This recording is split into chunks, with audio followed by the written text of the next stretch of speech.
Hey guys, Box90 are back for another card a day in the life of an EDH commander, and today we're going to finish our Titan cycle with Sun Titan. So Sun Titan's 4 and 2 white for a 6/6 Vigilance. Vigilance is interesting because he has a pretty decent body, so he can actually sometimes stop generals. So the Vigilance actually isn't too bad. Being able to attack and then have a body blocker open is pretty interesting. Whenever he enters the battlefield or attacks, you may return target permanent card with converted mana cost 3 or less from your graveyard to the battlefield. So this ability, obviously, is just good. Decks have abused it in Standard and Modern, and I don't think he's seen much play in Legacy, but he can do a lot with that ability because he can bring back Phantasmal Images and Geists, so Saint Draft, and whatever. So that's why Solar Flare was so big for a while with Liliana. In EDH, he's even better, and here's why. Okay, so he helps you abuse enter the battlefield effects.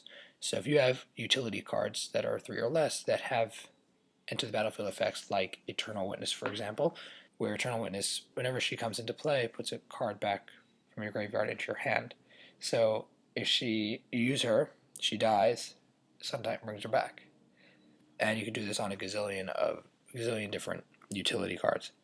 What makes it particularly powerful in EDH is that he can bring back permanents. So this can include utility lands as well as small artifacts or artifact stones that you've been using.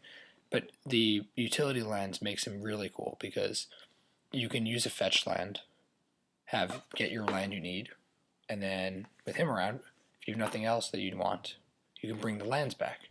And the fetches die on their own, so you can use it over and over again as a cycle to get all the lands you want to have.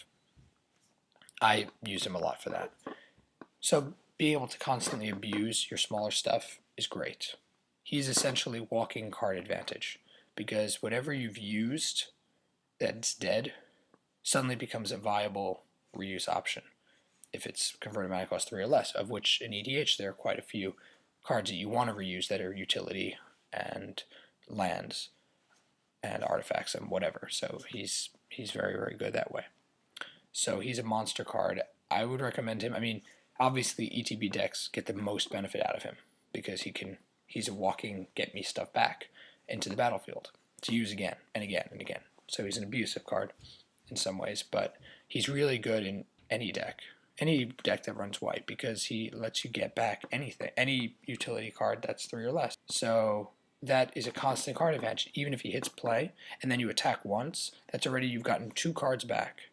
Potentially 2 cards back, and his own self for 6, which is crazy good.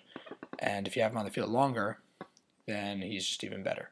So really, any deck that runs white, I would go for him. He's just so good.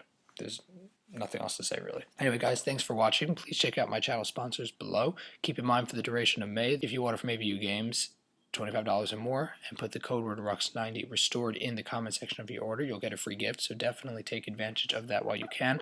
RUXBox90 signing out. Comment below. See you guys next time.